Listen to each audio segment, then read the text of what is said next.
like any meeting, we'll start out with some brief introductions. What I'd ask is your name, if you're associated with an organization, and if you're a veteran or not. So, for instance, my name's Mark Lassard. I'm with the county. I'm the County Veteran Services Officer, and I did serve in the United States Army. And I'm Heidi Oquist. I work in the County Veteran Service Office as an administrative assistant. Heather Napper, veteran spouse. Fred Napper, served 21 years in the Army. My name is Scott Johnson. I'm a member of the VFW, and I served in the Navy. I'm Allison O'Hara, and I'm the Director of Operations at NorVeteran Counseling. Joe Kraus, Mobile Mental Health Crisis Response Team Director and City of International Falls Center Ward City Councilor, not a veteran.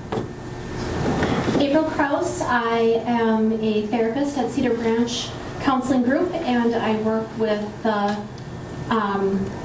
Coach Jim Warriors Initiative. Jean, oh, go ahead. You go. Okay. Becky Larson Griffin. I am married to a veteran, Roger, and I am a retired RN. Roger Jackson. I'm retired from the Navy's submarines. Kevin Eddy, Coach County Commissioner, and I'm not a veteran, but my dad was a veteran and two brothers were veterans. Jean Anderson, Social Service Supervisor. Paul Kennedy, National Police Department, Army vet. Everybody, Jason Schoblum, Coach County Commissioner, not a veteran. Heather Schoblum, concerned citizen. Parent Evan, Coach County Sheriff's Office, and not a veteran. Pete Kaler, I'm part of the Coochin County Warriors Initiative, and I'm retired. who's Pete? Who else we got? Mindy Steinbach, together with Veterans Coordinator. And Carissa McLean, Assistant County Veteran Service Officer and a veteran. And Darcy's filming this evening for KCC TV. Well, thank you all for coming. Really appreciate it, and I hope this will, be worthwhile for you. And I know it will definitely be worthwhile for the project that we're working on. So tonight, what we're really we're talking about, this is like a follow-on to the community readiness assessment meetings we've been conducting, and some of you have been involved in that process. Tonight, we're going to address action planning with a real focus on promoting connectedness and help seeking, and that will be more explained as we go on this evening through the briefing. And we'll talk about safe messaging for suicides and what our next steps will be as this project matures. But before we do anything, I'd like to share this short video with you that'll help kind of inform where we're going here.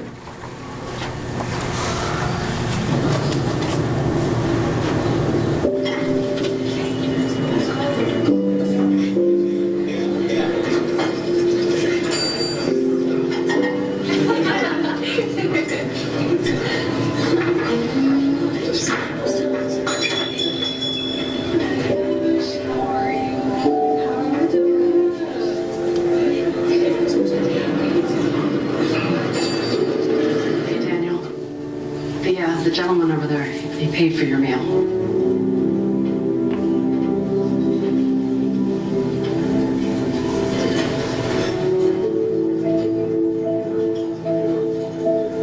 The power of one small action, one conversation, or one phone call can make a difference in the life of a veteran going through a difficult time. For free 24/7 confidential support, call the Veterans Crisis Line or the Military Crisis Line.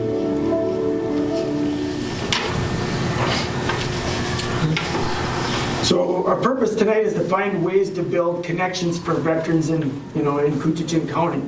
We also want to communicate that it's okay to get help when you need it and educate our veterans about what services are available out there. Once again, we talk about connectedness, about belonging and purpose. We'll talk about how social groups work into that, and help seeking as far as being able to encourage people to reach out when they need to. And once again, we'll continue to flesh those ideas out. So as you know, we have conducted focus groups to assess our readiness to implement the veteran suicide prevention program in our community. And the next few slides, I'll be talking about what went on during those assessments. So basically, in this program, I'm working with a national level organization. We've done our community assessments where we looked at awareness, leadership commitment, community attitudes, community knowledge, available resources. We've compiled all this kind of raw data and sent it back to the folks in that run the nationwide TWV, and they came back to us and they said, okay, well, this, after looking at all your information, your community input, this is where we think you are. And so, once again, the idea is a community that's ready for implementing change demonstrates high levels of these characteristics, and these are the things that we are measured by. So there's no pass-fail. Once again, it's just kind of an honest look at where we're at and where we need to, where we need to be. Our focus groups evaluated the strength of these characteristics in our community. There was a possible range, basically, of 1 to 5. This is the readiness status that we were graded at, basically as a 2 out of 5. And once again, it's not about, it's not that's not good or bad. It's just where you're at. Just kind of like being out in the woods, when your GPS says this is where you're at. That may not be a bad thing, may not be a good thing. It's just what it is. So, once again, our status leads us to work towards increasing our awareness of veteran suicide, improve community support in these efforts. So that's the whole idea. So how do we improve readiness? This slide describes ways we're going to improve our readiness to effectively work on veteran suicide prevention. These objectives may help us during our action planning, so kind of keep these things in mind. We want to grow knowledge. We want to engage our community leaders, expand support for veterans and those who need help, raise awareness about veteran suicide, and enlist support, commitment, and resources to address suicide. I'd like to point out a couple things, or highlight a couple things here. Engage community leaders. I mean, we have 2 board members that are here with us tonight. We got people that are involved. Our sheriff is here. Leadership from the behavioral health community. I've also been talking to Rob Eklund about these things. Harley Droba, the mayors, have been involved. So we got good leadership and commitment in this area. The other thing that I would point out is it talks about expand support for veterans and those who need help. That means, we will reach people that are not veterans, and that's a good thing. And that should be I think by raising awareness across the community, of course, and I use this illustration, just like when the tide comes in, it raises all the ships. This will help everyone in the community. I meant to bring this up probably a little later, but the sad fact is we've just in our small community of the International Falls area, we've had like 5 suicides that I'm aware of in the last 4 to 5 months. My district commander from the VFW, which is District 8, includes like Cook County, St. Louis, Couchiching, of course. Anyways, several VFW posts, and he said we've had 4 suicides across those, 5 or 6 VFW posts in the northern Minnesota here. So, and he was asking me, he says, what's going on? We need to raise awareness. And I said, well, it's ironic that you would call me because, and then I told him about this project. So these activities support the objectives we just talked about in the previous slide. It may be helpful to consider when you're creating a plan to promote connectedness and help seeking. Once again, we're concentrating tonight on promoting connectedness and that help seeking. So we will be looking to you folks to help us recommend or talk about the activities we should be doing. Once again, these are some activities as an example: holding meetings, creating pamphlets, flyers, informational materials, events, media, conduct focus groups, which you've been involved in, And we did talk briefly today at our steering committee meeting also about social media. So probably more to follow on that. So don't try to read too much onto these slides, but so this slide we talk about 6 focus areas, or 6 strategies with 3 focus areas. This evening we're going to be concentrating on that center column there.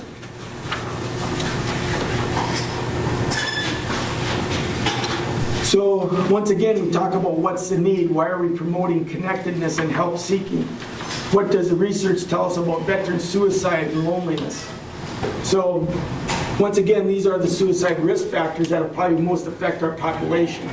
Loneliness is a common reason veterans, contact our crisis lines. Veterans of age, loneliness may become a significant risk factor. Veterans with mental health needs report that they're lonely and isolated prior to planning or attempting suicide.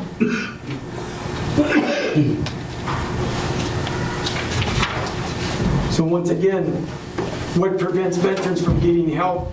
Public stigma around suicide, not knowing how to find the help, not recognizing their own need for help. And then this really kind of spoke, the veterans' culture of taking care of oneself.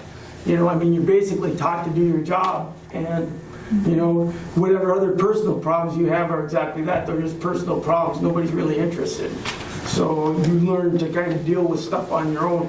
And that's just a kind of a military cultural, mindset or attitude.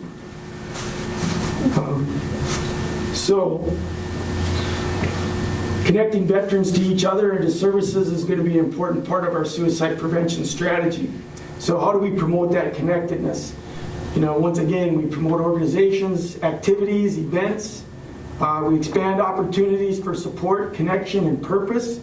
And how do we promote help seeking? We promote supportive attitudes about getting help, provide information about services and how to access them. So tonight we'll be talking about ways to promote connectedness and help seeking in this community. And once again, before going any further, I'd like to go ahead and show you this video. Whether you're in front of the camera, reporting on a story, writing a script, or giving a keynote address, suicide can be tough to talk about, but talking about it could save lives, including those of our nation's veterans. And the way we talk about it, in the media, in entertainment, in public forums, or online, can have positive or negative effects. Sometimes, the way that a suicide is discussed can contribute to a rise in suicidal behavior among others. This is called contagion. To prevent contagion and keep people safe, it's critical to follow these guidelines when discussing suicide. Avoid sensationalizing suicide. Use factual headlines instead. Avoid saying committed suicide or implying that suicide is a crime.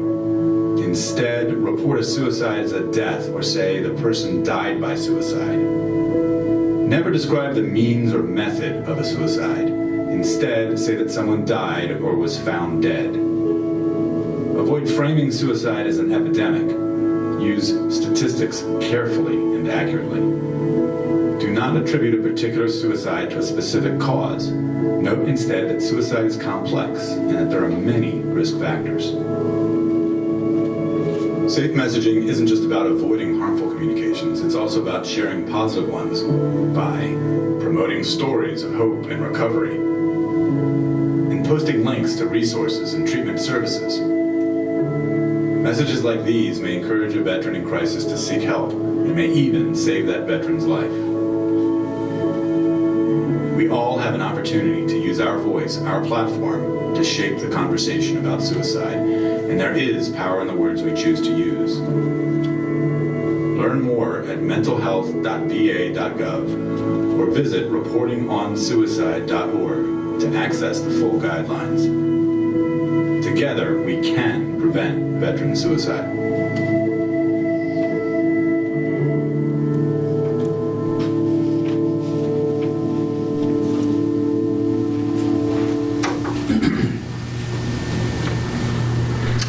All right, so once again, just to hit on the high points of that, to communicate the best practices, to communicate about suicide, correct misconceptions, convey hope, encourage help seeking among those at risk.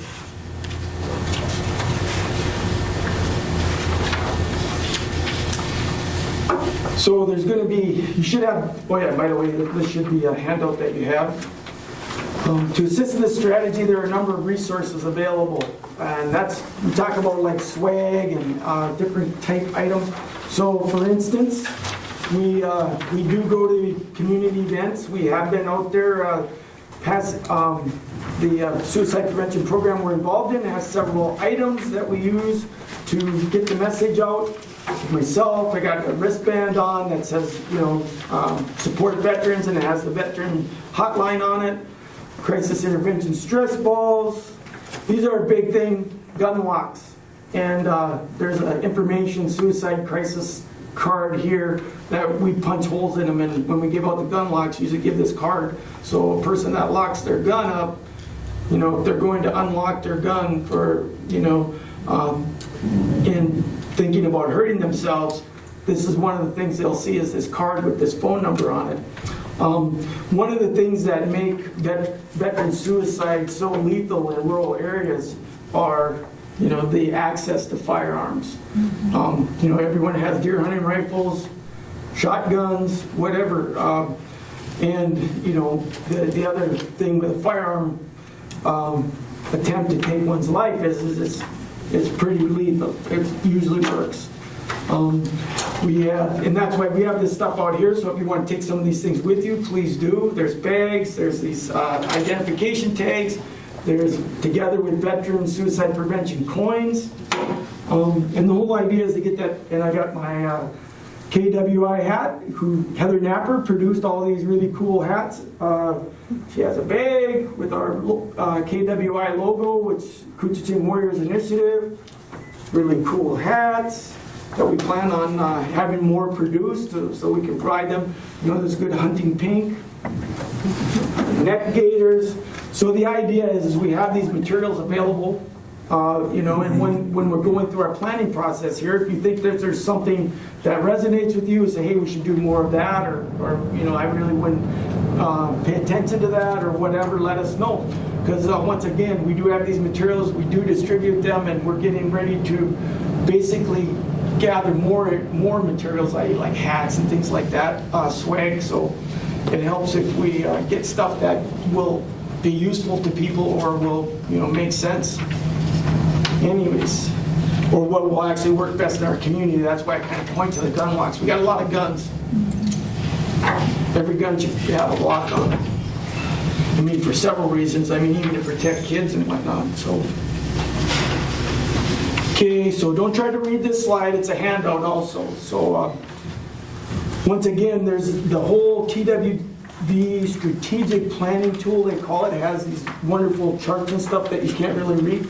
But anyways, tonight we are focusing on one area, which is promote connectedness and help seeking. And once again, I provided a handout to help us guide us through that, so you can hold it in your hand and see what that is as far as working towards getting our action steps kind of ideaed out. Once again here, who, what, how, why. What I'm really shooting for tonight is, and I don't know, we'll kind of feel our way through this, is I'd like to maybe have us get in smaller groups, and then you've got notepads, write down a couple action steps, like 4 action steps per small group. And then what I would like to do is just kind of like have people throw out those ideas, I'll write them down, and then maybe tonight we can say, these are the 4 things that we think are going to be the most important things to do over the next 6, 12 months or so. So what I would really like to do is look at some action steps that maybe a couple low-hanging fruit that either we're already kind of doing already and maybe need to expand on or do more of, or maybe some bigger things that might be a little bit longer range training or whatever. But I think as we start working on this, you'll kind of get the feel for it. Once again, if you keep these kind of parameters of, who do we want to affect, what do we want to do, how would that be done, and why would we do it?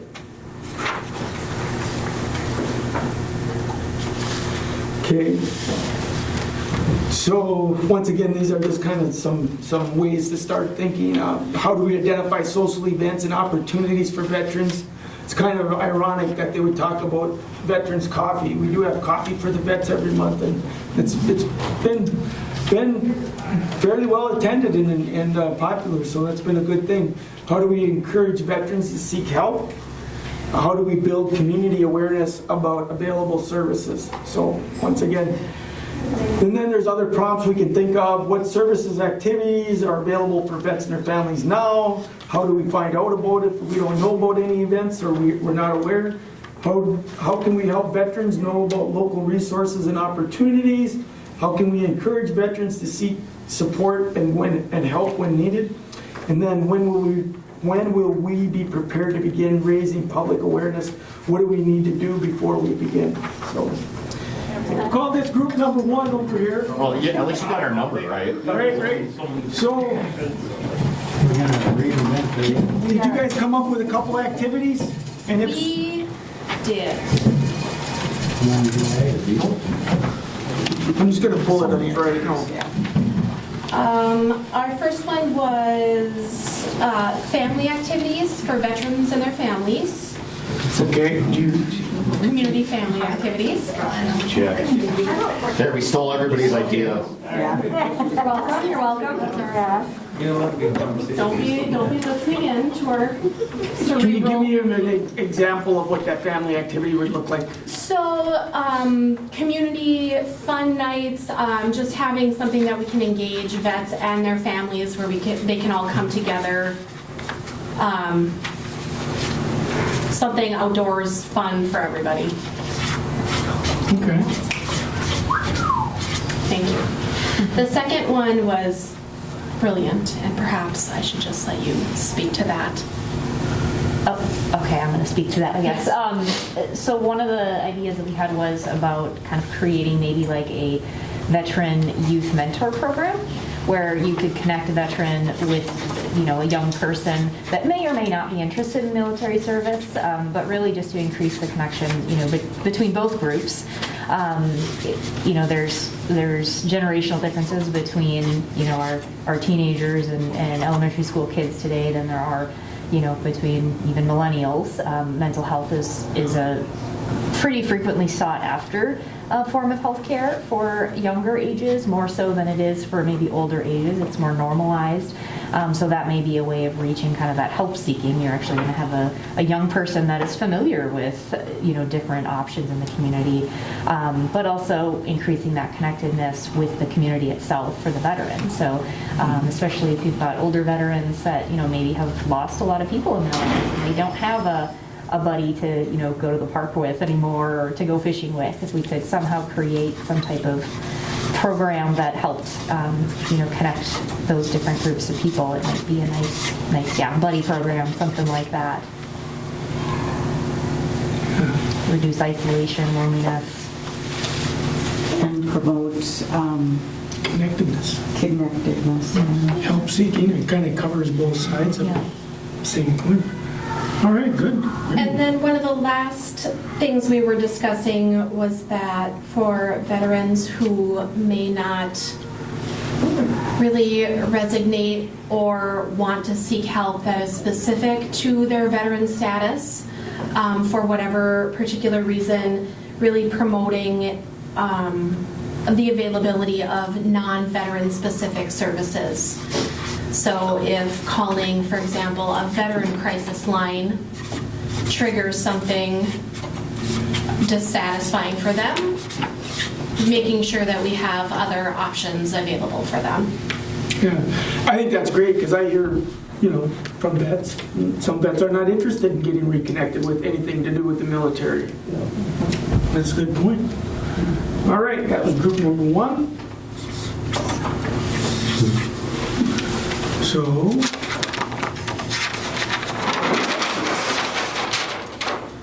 let's go all the way to the back, group number 2. Oh, it's just like being in a group with you in high school, Mark. They took all ours.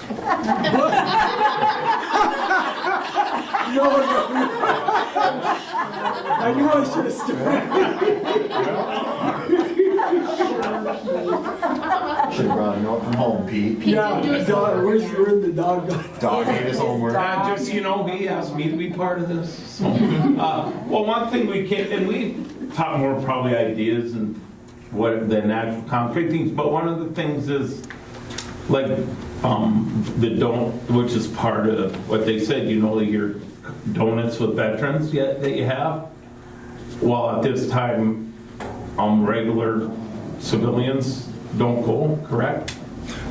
For the most part, it's that right, because we're working on getting the veterans to go at this point, let alone have the civilian people that never served in there. But that would be a way, if sometimes that could happen, have the general public go just to have coffee and talk so they can put a face on somebody that isn't, like you said, not everybody's been in the military, wants anything to do with it or doesn't want to call, but they go there because their friends are the vets and they have something in common, so they talk. But one day Pete's there, and get to know somebody, and maybe some day down the road, he says, I might want to talk to somebody about some help, but I don't want the guys down here to know the vets and whatever they may think of me. But Pete, he doesn't have anything to do, just to make the connection with the non-veteran public, I guess was a short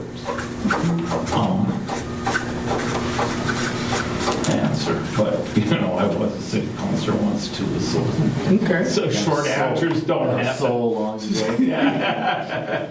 And then another way, just let people know about different services. And we talked about, really, we're not stealing the other groups in town, like support groups for different things, not necessarily suicide. But one way to get the message out about the Veterans Hotline would be like the places in town that have the running signs, like out on Highway 53.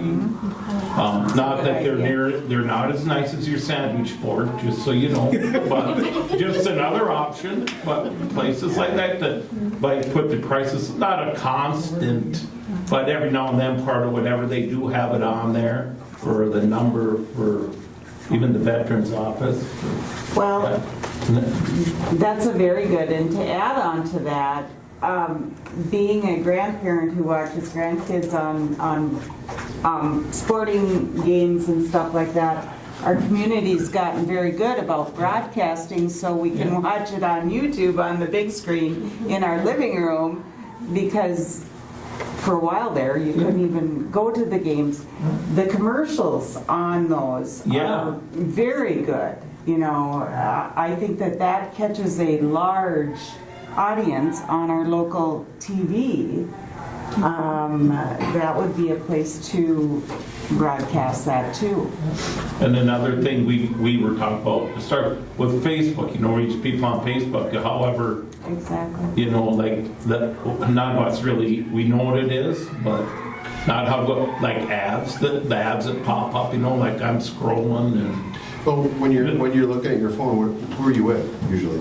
I mean, some people do it with their family and they're sitting right there. Usually you're by yourself when you're doing it, right? Yeah, exactly. I mean, I think that's a real personal pop-up. And your watch, and/or advertisements. They're fairly reasonable to purchase. And you may just scroll past it, but you're going to see it. I mean, I always see them, the interruptions when you're scrolling. So. The thing about Facebook ads too, I mean, you can literally get it down to like a block. Like it can be in like the 800 block of 6th Street. So the person's in that geographic area on their phone, the ad will pop up. I'm not even kidding. Well, and the search histories and stuff with some of the lack of digital privacy. It's you're getting a lot of. But also, we also know that part of the demographic we're talking about though is people that may not be on Facebook at all, but otherwise it's just put up more flyers too at different places where they may hang out, whether it's grocery stores, a library, maybe a local watering hole or restaurants, So I can give an example. What would be an example? Oh, the boulevard would be one. And now I get it, free here forever. Well, because like I was telling them, there might be some guy, having a beer trying to get the thoughts rolling or whatever, or what his friends are not even knowing, but you're still thinking, and he sees that number, hey, maybe be able to talk that. Not necessarily, the Veterans Crisis Hotline, and I think like there's other opportunities in town. We have 211 and all that stuff. Well, one quick thing I'd like to mention too is, I think it's a good idea, and not because I thought of it, but I really having, stickers on doors of entry of businesses and stuff, where you have some type of a hashtag of suicide prevention, so on, and you go to these businesses, now you have a lot of people going in and out of these places, maybe they'll be okay with that, maybe they won't, but you have a lot of eye traffic that are going to roll across that when you're going into these places, and if you can get them, nearly everywhere, you're going to hit nearly everyone, but without having to really, For lack of a better term, I'm just gonna say stickers.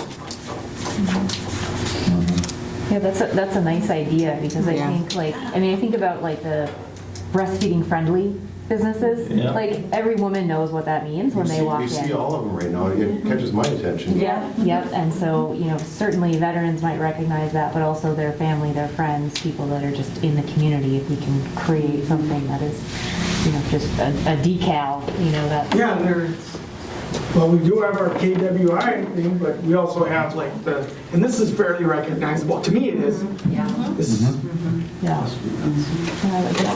think that's a great idea. Just like you look for okay, are they going to take American Express here? Yeah. Yeah, right. Yeah. Or masks required. I think we're all sort of trained to look at doors now, so I think that's a really good idea. Also, just add to that too, the Coffee with Vets event that's gotten so popular, doing coffee mugs with that information on too. Boiling. Produce coffee. Yeah. You're not that rude.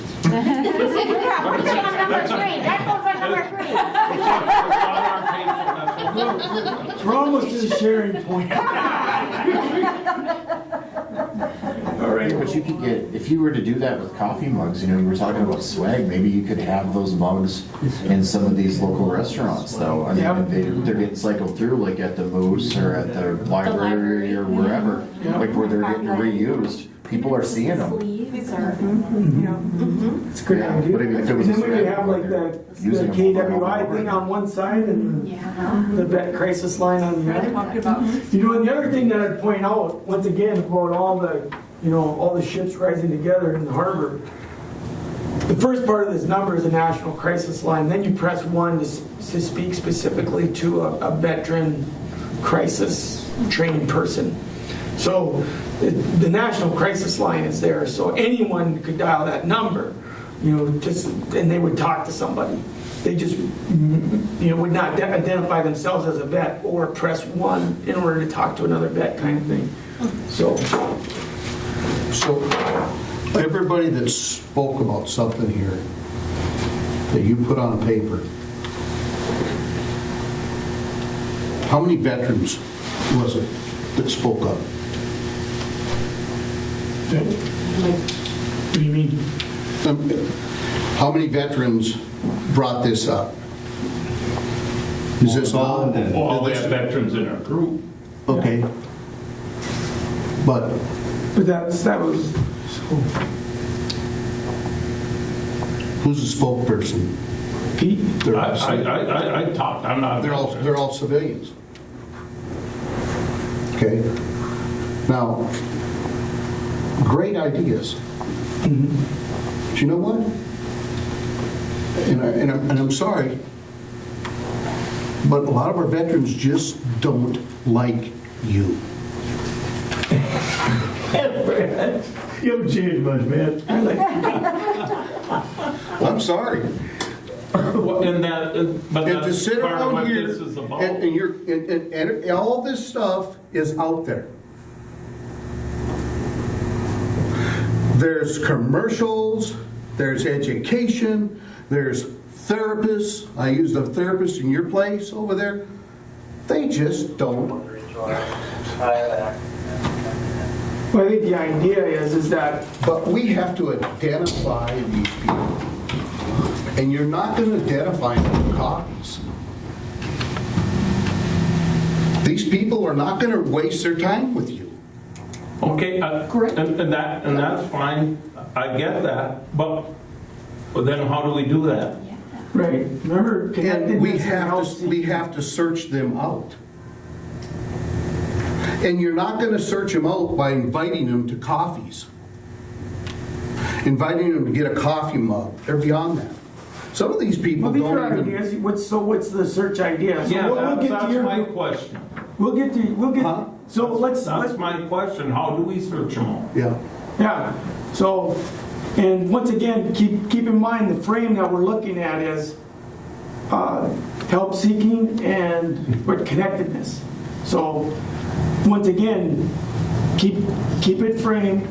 We're trying to figure out how are we going to get a veteran to feel connected, or that, and to encourage them to seek help.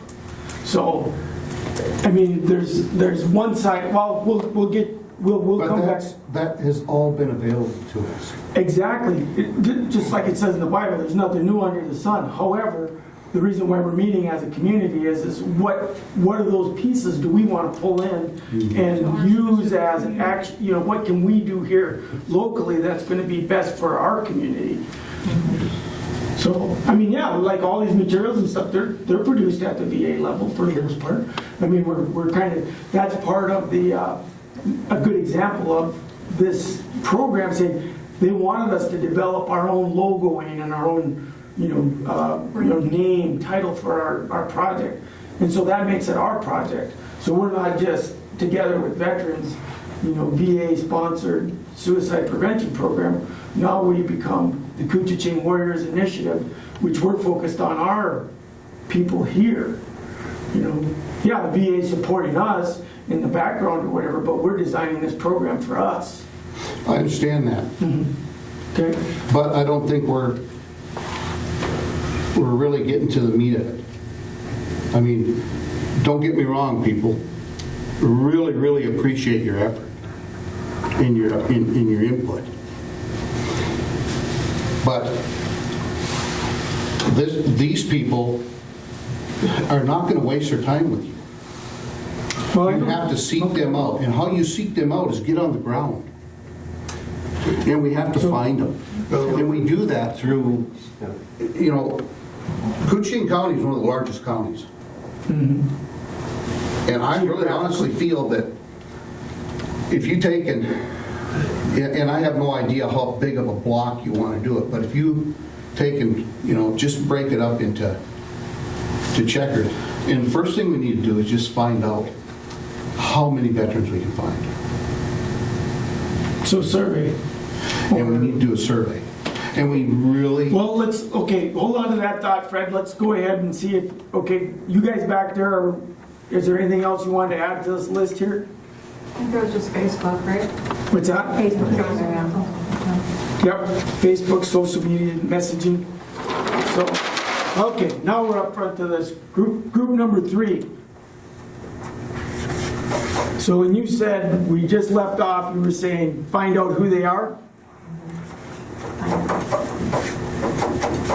Mark, we said we need to do a lot of research. Find out who they are, where they are, is one of the tiers off that. And that's what I gathered about the grid idea, breaking See, if they were going to come out, they would have already come out. And they won't come out. They don't want nothing to do with it. So you have to seek them out, and then you have to be able to get close enough to them to bring them out to your activities. And I think that is one of our biggest challenges. And I honestly feel that you can take all these great things and you can, put all your effort into it and stuff, but you're really not going to come out with anything else other than what we've already had. I mean, we really got to get down and dirty. And we got to find them out. So that's one activity. So Find them, if you add survey. underneath that a survey, an activity would be conduct ways to do survey. that is surveys. And you need to do it not only specifically on one individual, you need to do it where, when you send your survey out, are you a veteran? Do you know of other veterans or have a way to where you can kind of pinpoint this guy or this gal. And because we know who we are. You know, we know we're the ones that are living in the woods. All right? We know the ones that come out only to get a ride with a truck driver, come in and get their stuff, and they take it back out and they drop them off. And you don't see them again for another couple months. But, you know, these are the things that we have to be able to get in touch with. And when you do them surveys, they have, you know, maybe a question in there. I don't know exactly what it'd be, because, you know, if they wanted to be known, they would have already made it known who they are and where they're at. But we have ways, you know, at least it's a beginning there with really getting right down on the ground. Well, I think it has to do with outreach, then, talking about outreach. Exactly. And I understand what you're saying, Fred, but you still have to have those other forms of visibility available, the events, the mentor programs, the coffee, the flyers, the whatever, so that when you do find them, then that information's out there, that event is already prepared, that, I don't know, these things are already in place for them when we do find them or someone introduces them to maybe a buddy or a comrade, or, you know, gives them some material. Yeah, I mean... So what other, okay, we got three activities. You guys, what other activities did you? Under research, we also talked about, we've got at least 3 players here that are going to go to the National Veterans Conference. Okay, and what they're going to do, what they're going to focus on is what is everybody else doing? What are the best practices out there that other communities use to attract veterans or to get their ear? And with that, even locally, connecting with your other players in town that deal with people that have patients who come or interact with people who are suicidal. And what is it that how do they identify? How do they, you know, like your counselors, your like medical center, Friends Against Abuse, you know, are they identifying that? So are they asking them if they're vets? Yes. Play out their Yeah, strengths. you know a lot about that. You know, one of the, so what you're saying is, and I think this is a real neat thing, and it's the approach of our medical staff, especially like the nursing. Yes. Are you a veteran? Do you have military experience? But you don't, we don't exercise that enough out there. Because... So what would be the activity? Well, like... Intake. What? Intake. Training Doing for... Training, yeah. Training for our medical providers. I know that the medical field is based on blood pressure and temperature and you know, physical ailments and all of that, but the average doctor gets how much on medical or on mental health training? And maybe nurses get more than doctors. Yes. And I think that is so important, is identifying right off the bat if it's a medical or a mental health issue. And I think that our medical community are undertrained. That's my opinion. And I can tell you, I mean, I run the mental health crisis team. I mean, every individual that we serve, and we serve hundreds a year, that's one of our questions. I can tell you who we serve. I mean, I can't tell you who we serve and don't serve. But I can promise you that we're serving veterans. Right. And do you ask the question, are you a Of veteran? course. And I can promise you that we know who we're serving. We know that we're serving veterans. And when you talk about the individuals in the woods, I've been in some pretty deplorable conditions. Right. I've seen it. I've been in the trenches. I've seen it. But then how do you take and transfer that without violating HIPAA? Right. And what's great about our community is that we do meet quarterly and bring in some key players as a crisis team and say, are we meeting the needs, the crisis needs of our community? And are we meeting the mental health needs of our community? And so we are already integrating that in Coochin County, I think. We can always, there's always room for improvement there, but our county already is ahead of the game that way, I feel. And we have a lot of great support with key community players there. So how can we take this idea and turn that into something tangible? Where we are, like you said, not breaking HIPAA, but we're also drawing these individuals out and saying, we know this person needs help. How can we help? And if they're on board, they can talk to anybody that they give us permission to. So it can be Mark, it can be the county, it can be anybody, as long as they're willing to give us permission. And you're absolutely right, Sarah. We do, most of the time, they're so locked down that it's like you're not talking to anybody. And we do what we can, and we coordinate as much as we can with family, whoever they'll let us talk to. We do the best. We do as much as we can within the constraints of what we can do. If they'll let us talk to, whomever they'll let us talk to, we'll talk to. But unfortunately, we're tied. But we work our tails off to do everything in our power, everything that we can legally do, we do. And I've been out.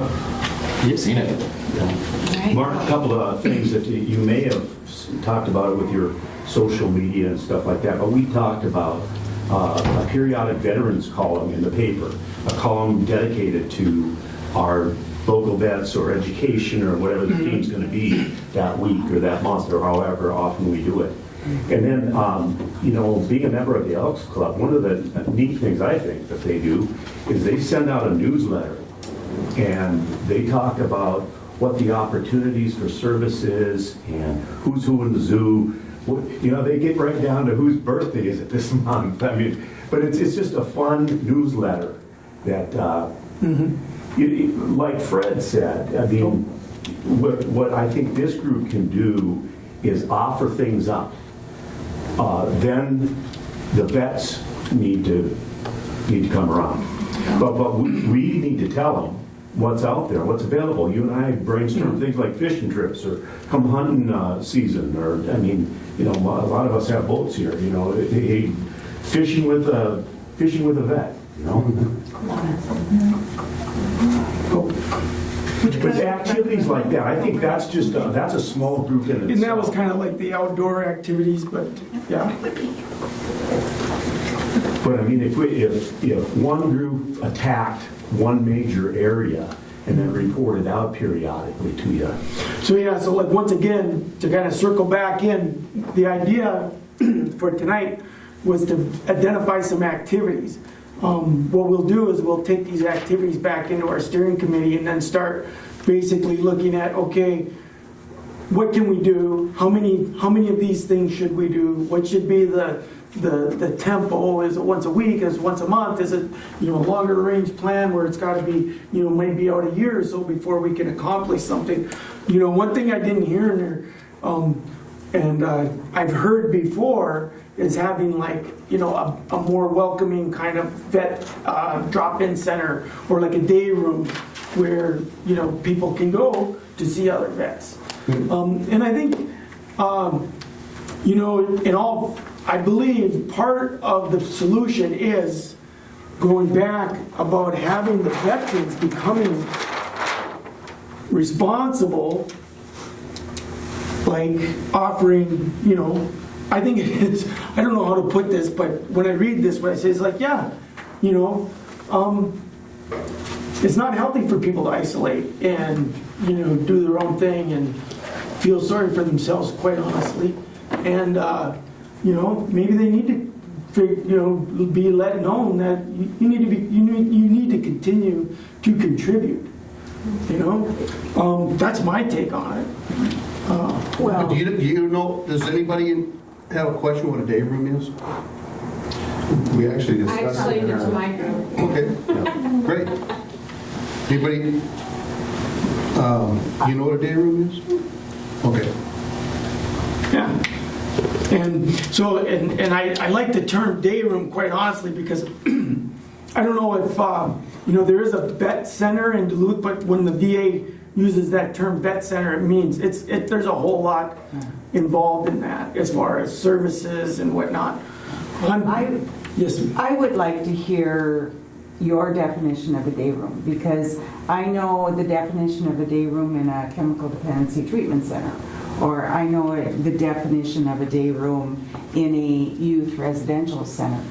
What you explained to me, I'm not military. I know a lot of military people, but I'd like you to explain that to me. Every unit is a day room.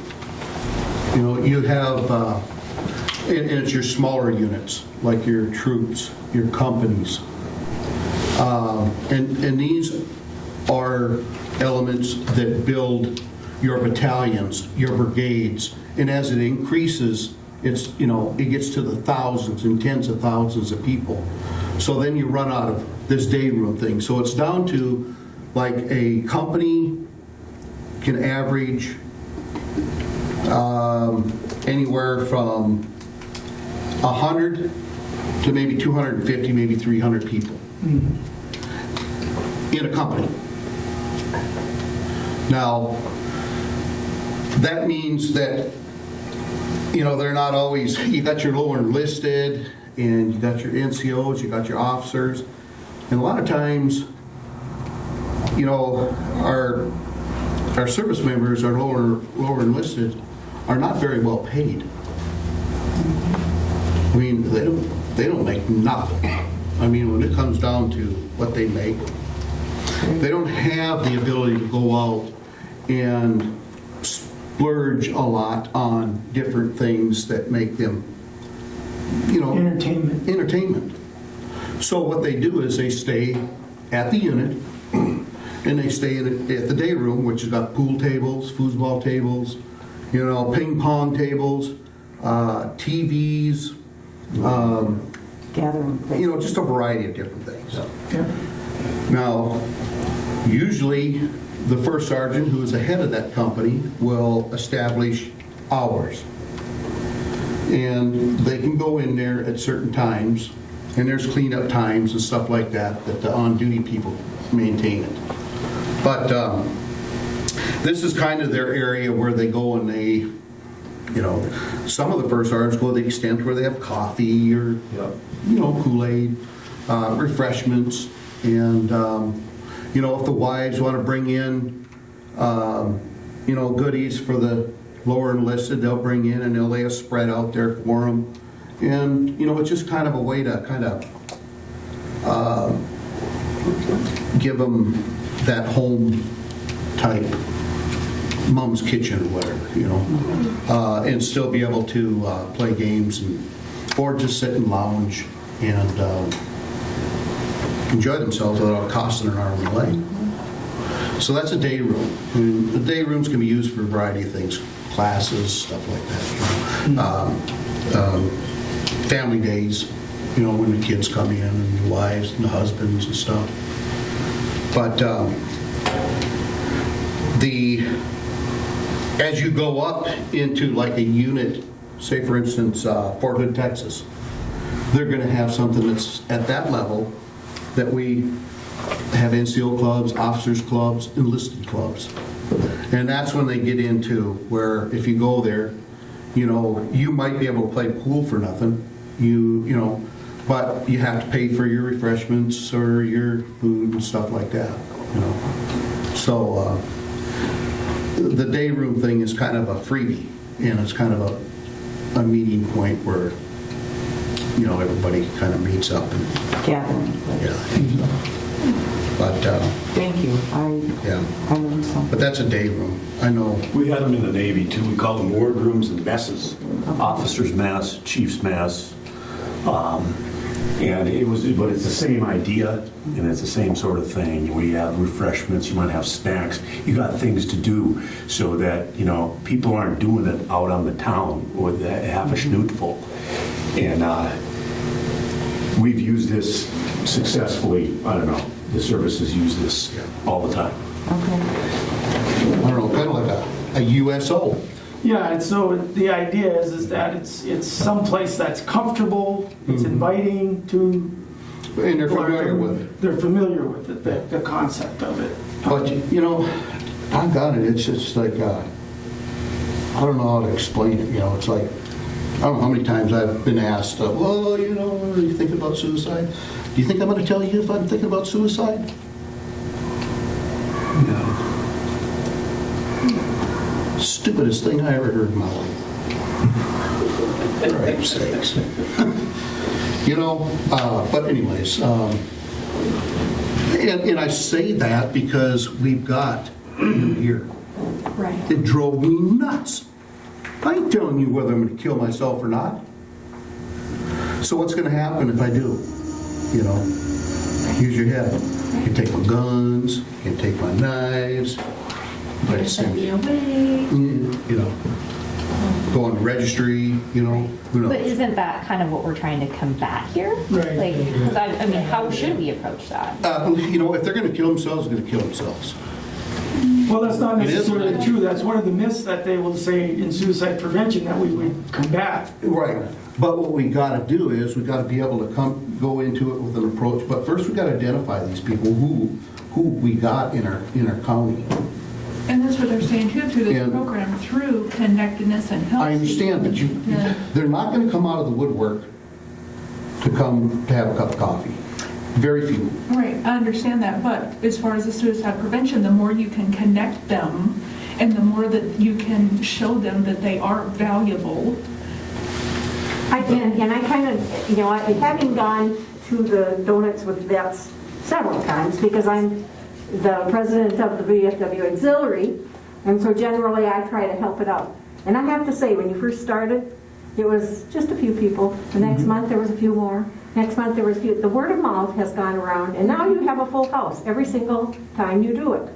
And I see men connecting with vets over and over and over again. And being married to a Vietnam vet who's got PTSD that's through the roof, I have seen him go to these meetings and having a donut and a cup of coffee and going around and visiting with other vets, and watched him de-escalate in front of my eyes. So I do think what you're doing with meeting and having a donut works.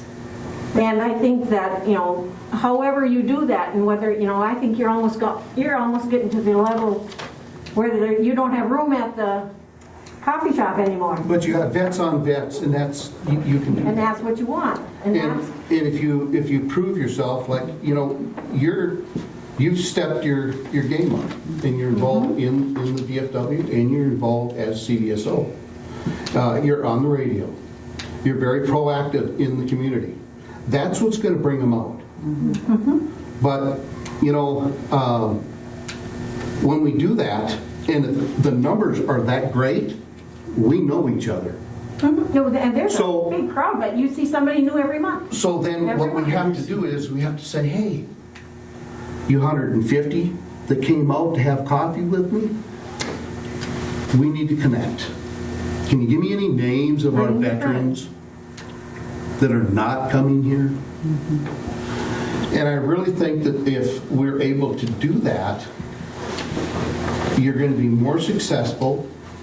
And then we can take all these great things you've discussed.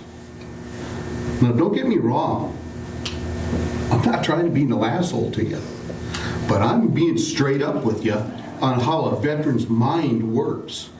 Not all, but I moved back home because I don't want to put up with yous out there, because I've done put up with it. People throughout the entire world. I'm tired. I'm home. I try to do the best I can, just like the rest of the veterans. But don't be overbearing with me, because if I don't feel like coming out and saying hi to you, I'm not going to. And may I say something here? I don't want to interrupt you, but you know, I think this community cares. Huh? I said I think this community cares. And I'm not an active veteran or I've served in the veteran at all, but I care. Because I care about the prevention, I care about what happens, and I think it makes a healthier community. And that's what I see. I personally, I see there's a wall there, and I understand where you're coming from, but don't hate me, because I appreciate you. So, well, and if I'm coming off that way, I apologize. But there's lots of great, intelligent, well-educated people that can help. And They don't care. I hear you, but this is reality. I don't mean to offend you.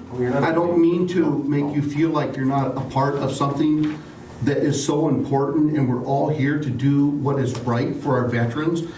Please do not take it the wrong way. I'm being pretty blunt and candid,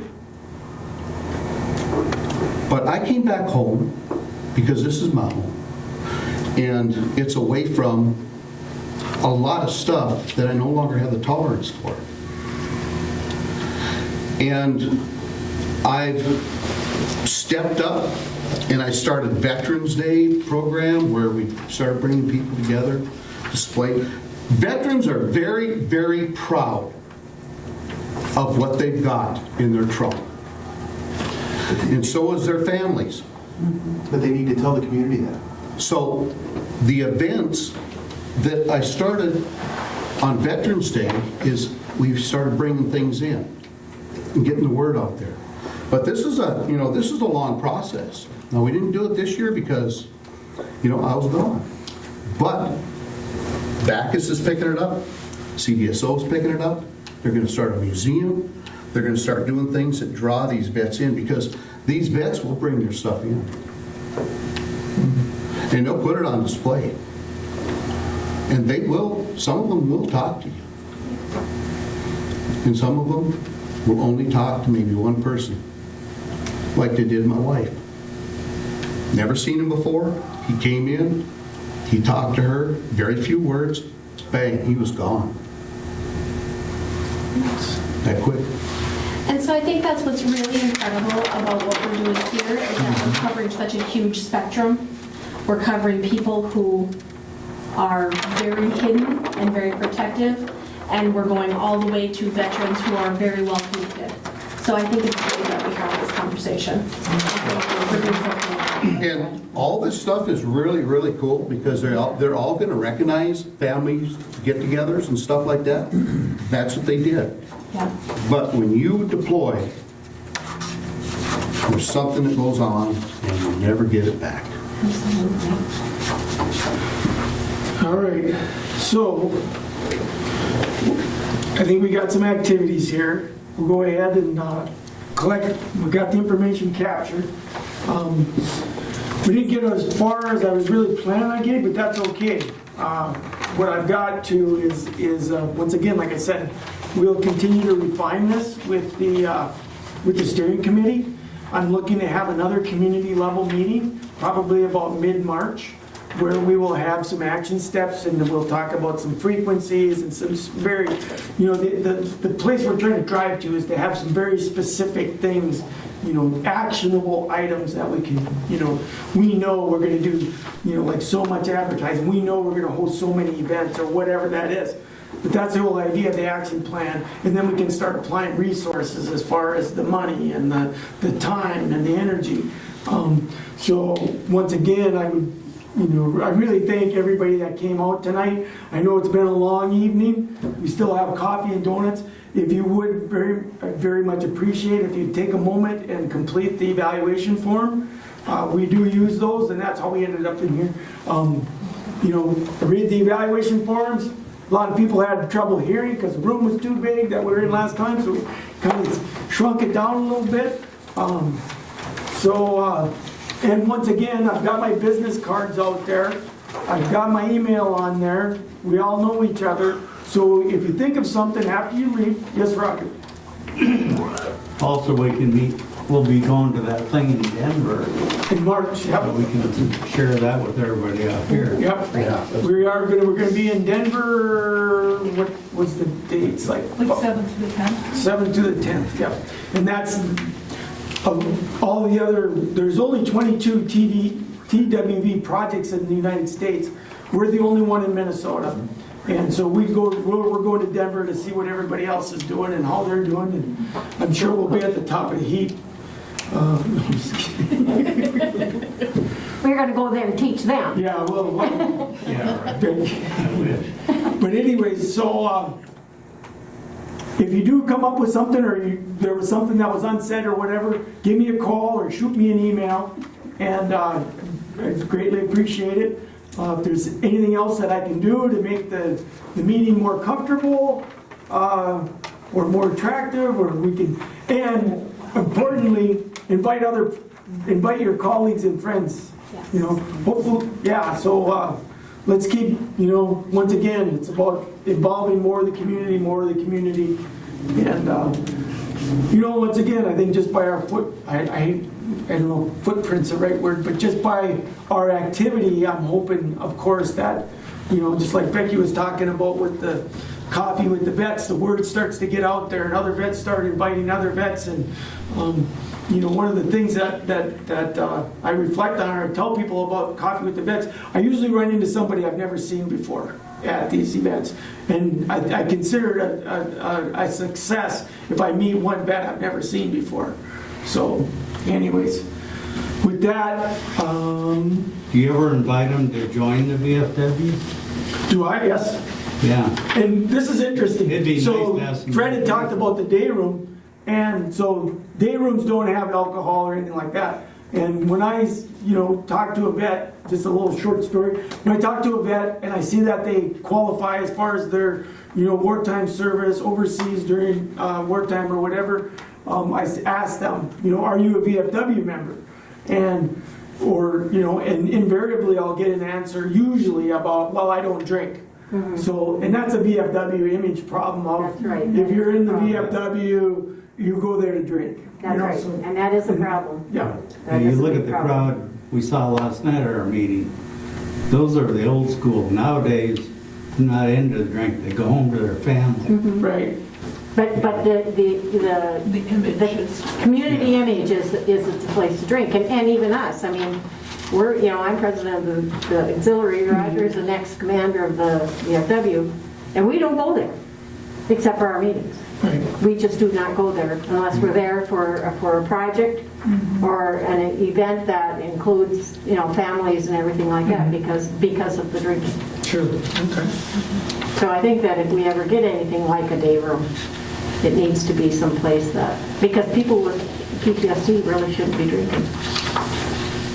And they're usually at the highest risk for suicide. Alcohol is usually involved. Yep. Alcohol is usually involved, yeah. Okay. Any final thoughts from anyone as we wrap up here? Heather? I'm glad to see the nice turnout. Yes. I think it was a very good turnout. Oh, good. Yep. Good input. I really appreciate it. Yeah. Heather? We're going to two Heathers tonight. Heather's word. Got Here. two in one room. Sheriff? All good. Mindy? Carissa? I just want to say thanks, everyone, for, participating in this. This is such an important thing that we're working on here, and it is going to take time. Nothing's going to happen overnight. It's going to take us some time to, dig in and figure out what it is, and we got to be patient. It'll happen. Do you want our note cards that we write? Yes, I would like to collect up, if you'd leave your notes with me, and I've got the charts. I mean, if you've got your grocery list or something like that, I don't need that. But Jason, Kevin? Where do you want it? Where the donuts?